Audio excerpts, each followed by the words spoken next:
Captain Hawthorne never worked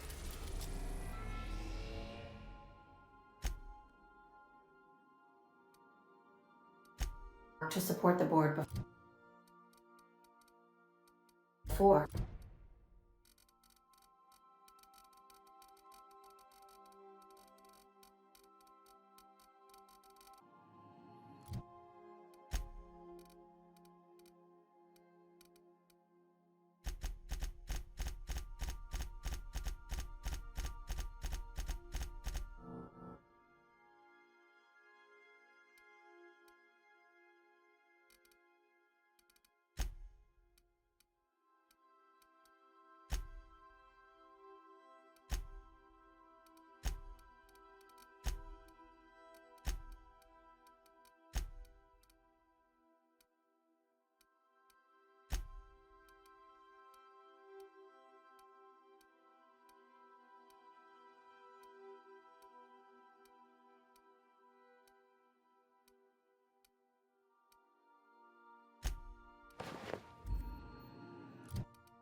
I am pleased to inform you that we have arrived at the labyrinth.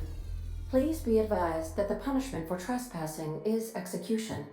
Please be advised that electrical storms on the surface of Tartarus make departure impossible at this time. Resident count is as follows: 3,071. Resident deaths, including but not limited to executions, are as follows: 1,684.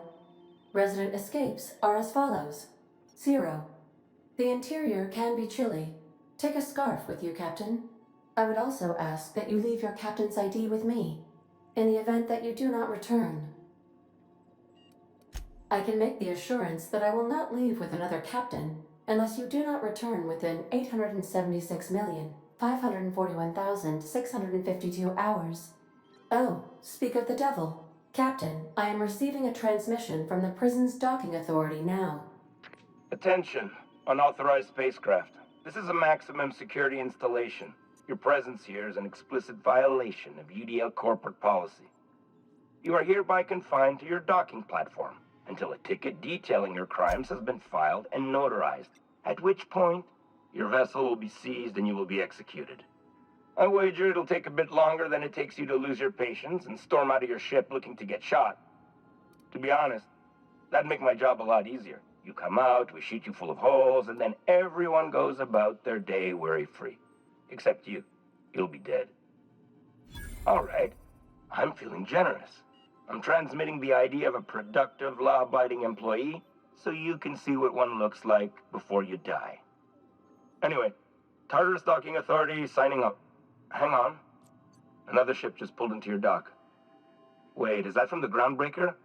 What the? Pay no mind to that. Just have a pleasant day. Transmission terminated. Biometric ID received. Transferring data to external cartridge.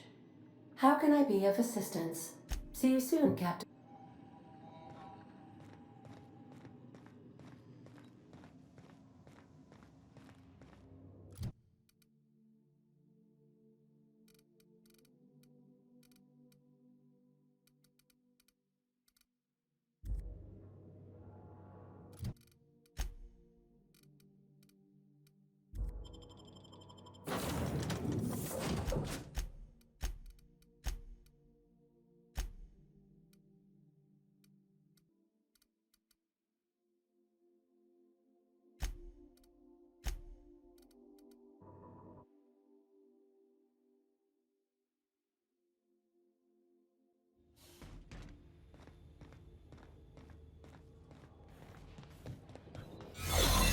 Captain did right by us Searching once. for Now it's ours.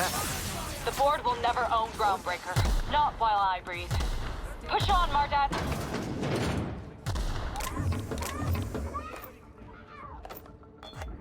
Groundbreaker doesn't need trash like you. Great.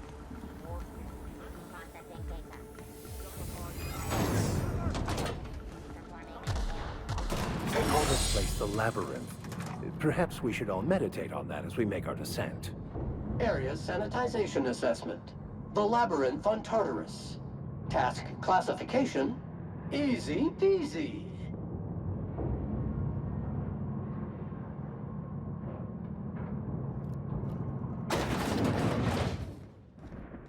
Would you like Sam to tidy up this area? Waiting for confirmation command. Confirmation command not received.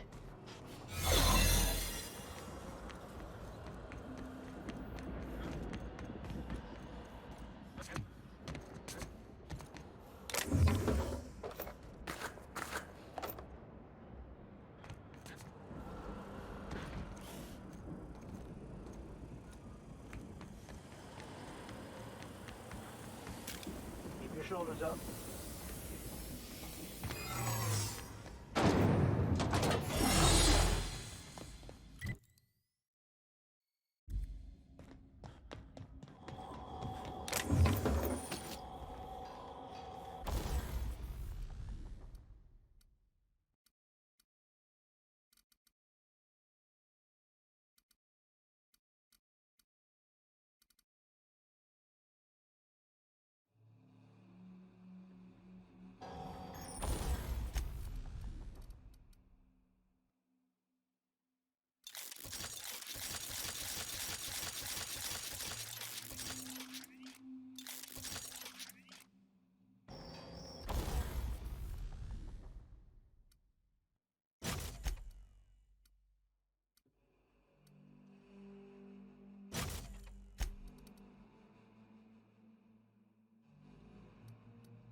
Let's go, troops. Stellar Base counting on us.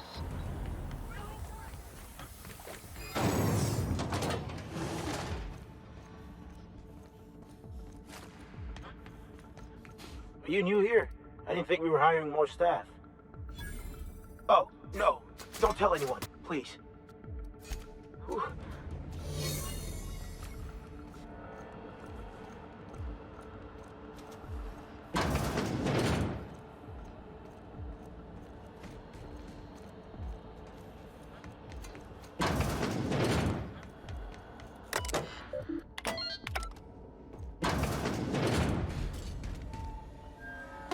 Well, look who it is.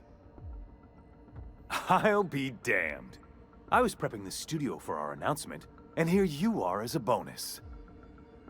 And the convict. The vicar.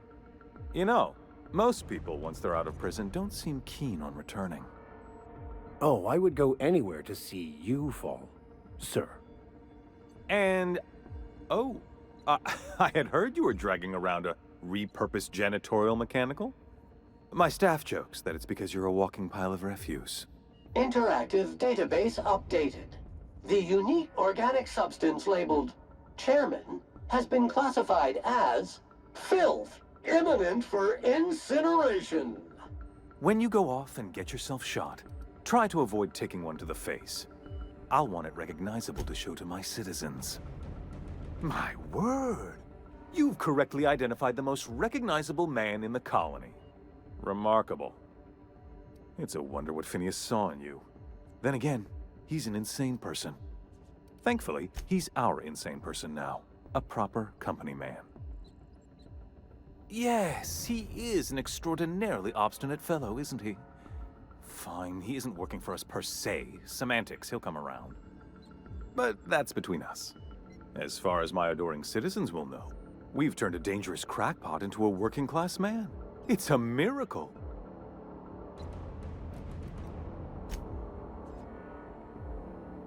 Oh yes, go on, wake them up, add more mouths to feed. That'll solve our starvation problems. I don't know what half-baked plans that simpleton in a lab coat has been leading you through, but it's done. It's over. Let me ask you something, Captain. Have you at any point thought about not fucking up our entire society? I believe we could ask you the same. I'm making actual progress towards stabilization and recovery. You're just getting in the way.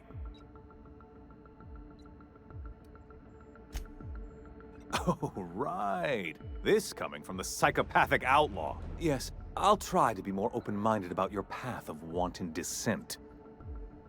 We don't need your help. I'll admit, there's no shortage of talent in the scientists and engineers there. Look, I'm not an unreasonable man.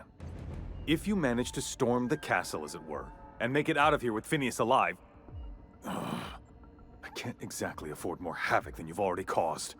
Fine. If you survive, you'll need someone to sell the rest of the board on your plan.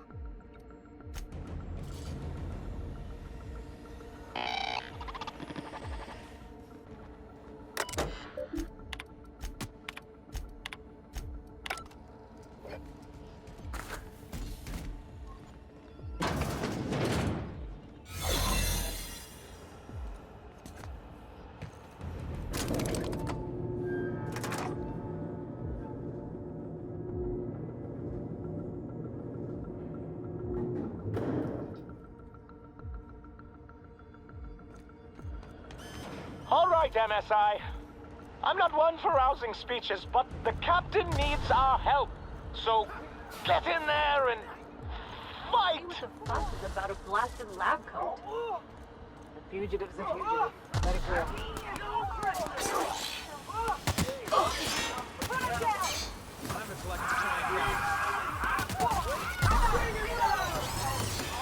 Take the freedom, asshole! Everything in my life has been leading up to this point. I believe I am ready for this. Difficult job ahead? Consider equipping a pack of Sam's special solvent. Captain, you have an uncanny talent for complicating my life. You've been working with Dr. Wells from the beginning. When we moved to arrest him, he was prepared. I lost good soldiers in the attempt. You've disrupted the balance of power.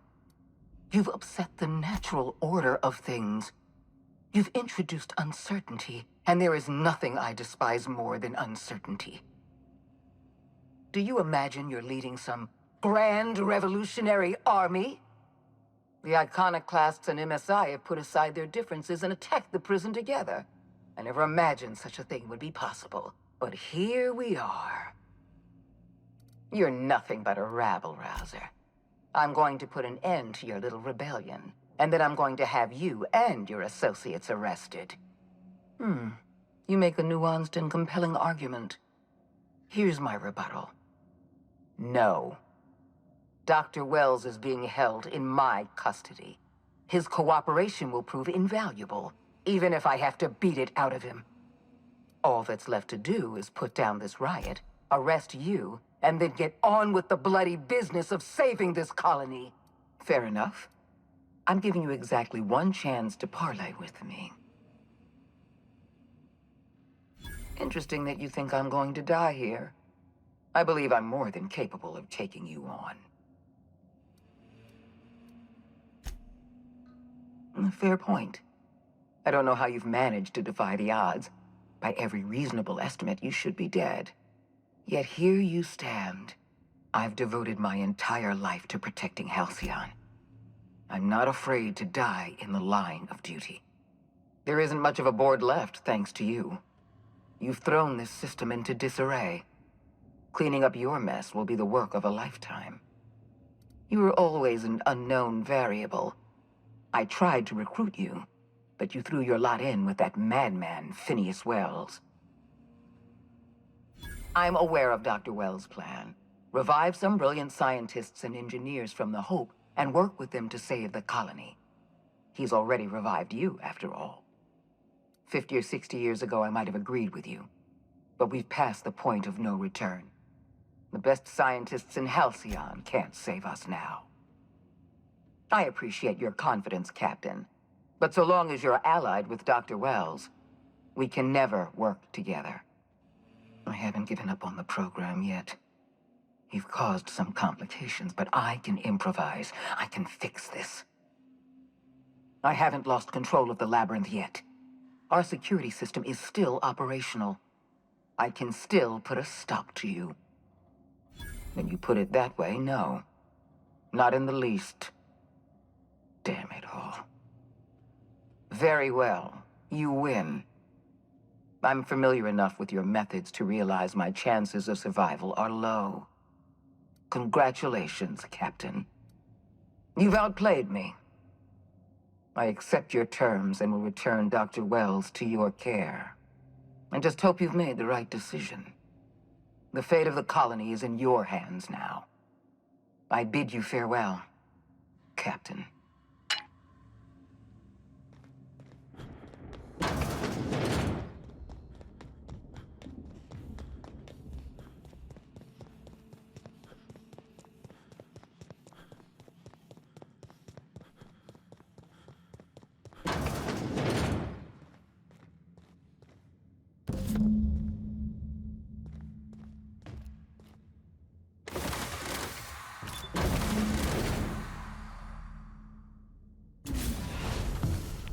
You don't know how glad I am to see you. You must have said something to get under Akande's skin. She's gone, and I don't think she's coming back. And you lunatic, you broke into the board's own fortress just to rescue one doddering old man. You are absolutely out of your mind, and I can't begin to thank you enough. I'm all right, thanks to you. Akande wanted my cooperation. I'm quite sure she would have beaten it out of me if you hadn't arrived. You've broken the board's stranglehold on this colony, and you saved my life. But there's still so much we have yet to accomplish. You and I are going to have to work harder than ever to save Halcyon. I'm afraid the situation is far worse than any of us ever anticipated. Earth has gone dark. We haven't received a single message in 3 years. There's been no communication, no signals, nothing. 2 years ago, the Earth's Directorate's frigate disappeared on their way back to Earth. We don't know what they discovered when they arrived, or if they arrived at all. Earth is only an idea to us. But that idea is the bedrock the colony is built upon. If people were to find out it's gone dark, the shock could be too much to bear. I don't want to imagine what'll happen once news gets out. Let's just keep this between us for now. We're in serious trouble, my friend. Do you know what this means for Halcyon? We can't rely on Earth for support anymore. We've been cut loose. We're entirely on our own. Yes, we do. You've done a marvelous thing. You've succeeded where anyone else would have failed, including me. We must begin the revival process immediately, starting with the Hope's brightest minds, and then we're going to fix this damn colony, one problem at a time. We're going to need a leader, and I can't imagine a better person for the job than you. What do you say, old friend? Will you help us? The chairman? I don't know why you let that heartless creature live, but I'll have to trust your judgment. You're the best thing to ever happen to Halcyon. If you want to take it upon yourself to lead this colony, you have my support. We're not a colony any longer, are we? Our last connection to Earth has been severed, and so we have been set free. Our future is uncertain, and no one knows what tomorrow holds. Exciting, isn't it?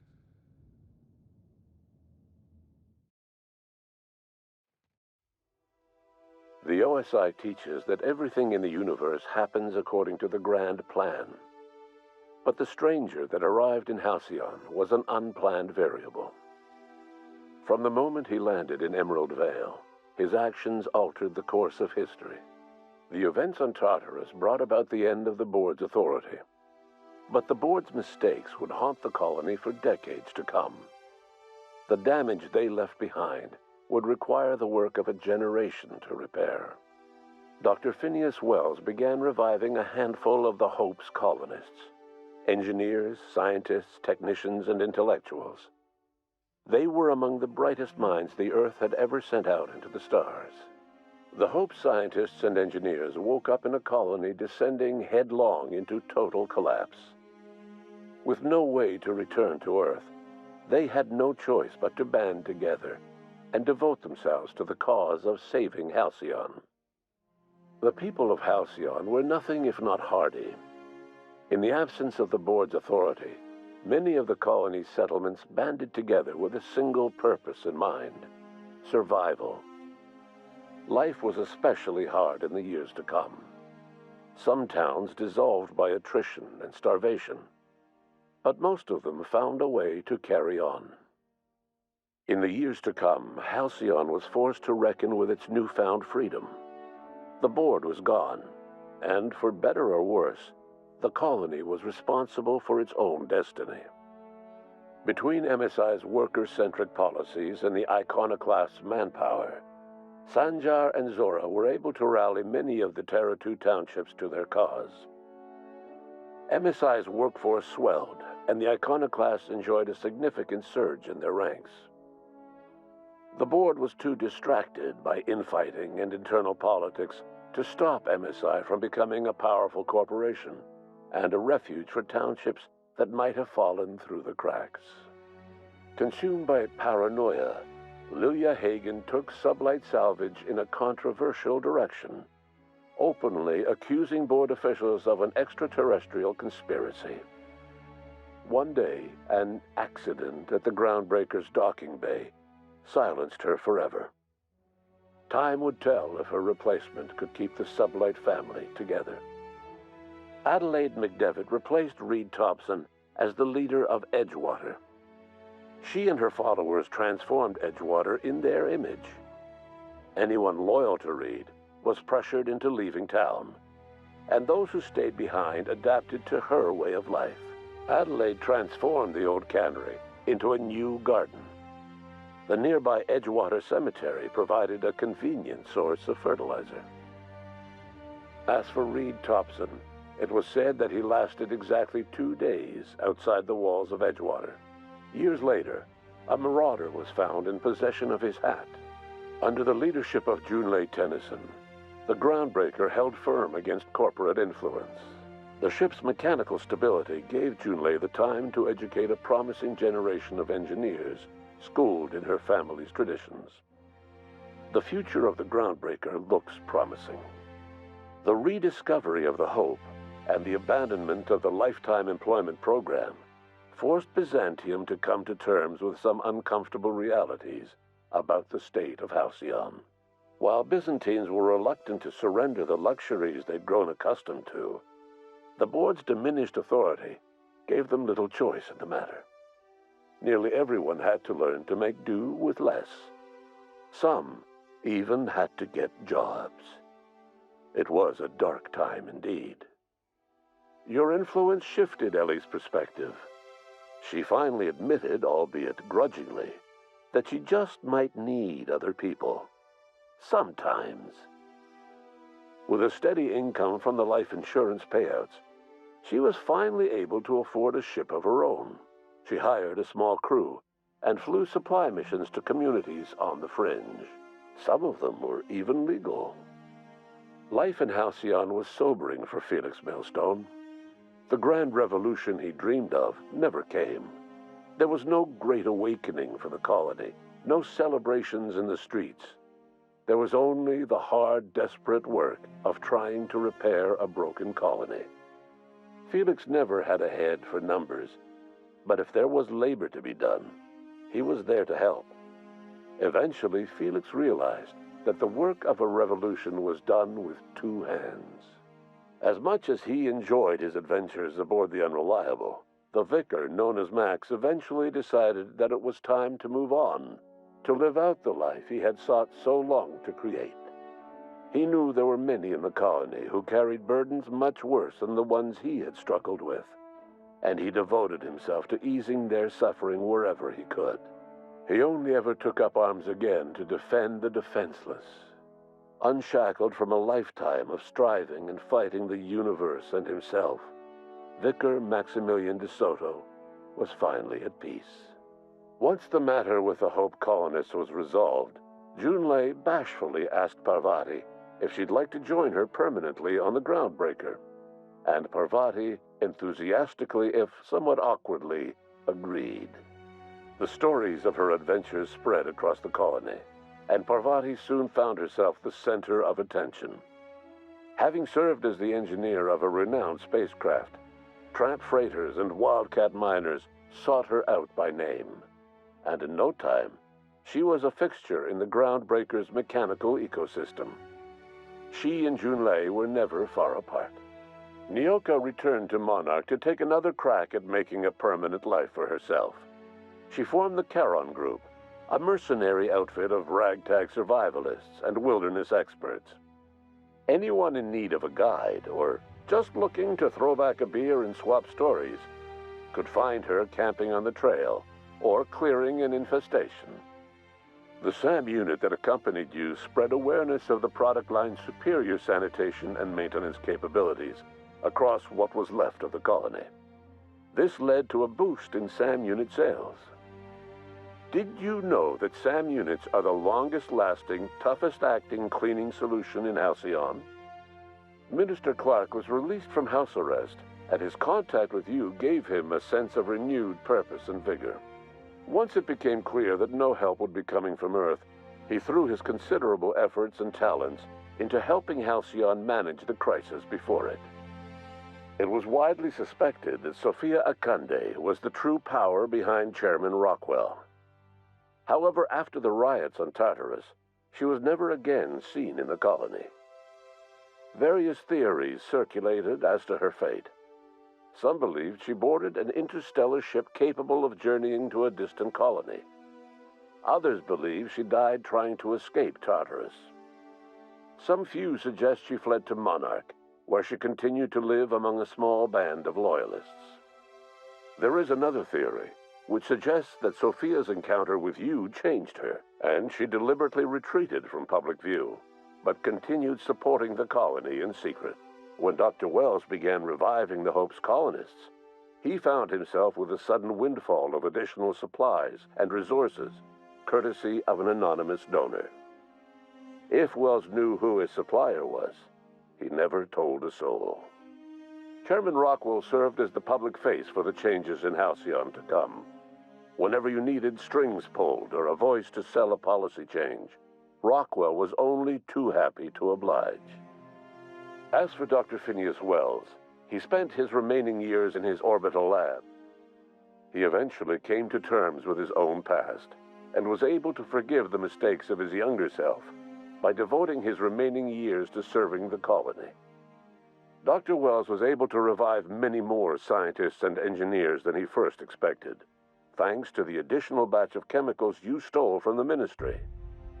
Wells never forgot about the human lives that were lost in acquiring these chemicals.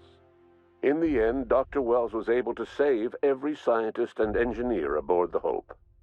Over the next decade, nearly all of the Hope's remaining colonists were successfully revived.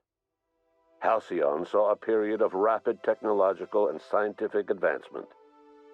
Breakthroughs in dietary supplements saved the colony from starvation. Geoengineering projects and social reforms began to change the structure and character of the colony. Dr. Wells laid the groundwork for the project to save the colony, but he would never live to see the fruits of his labor. He passed away a few years later. His work was carried on by the scientists and engineers he revived. Today, Halcyon has stabilized. The people of the colony work hard to adapt to their new circumstances. Nearby colonies send aid and supplies.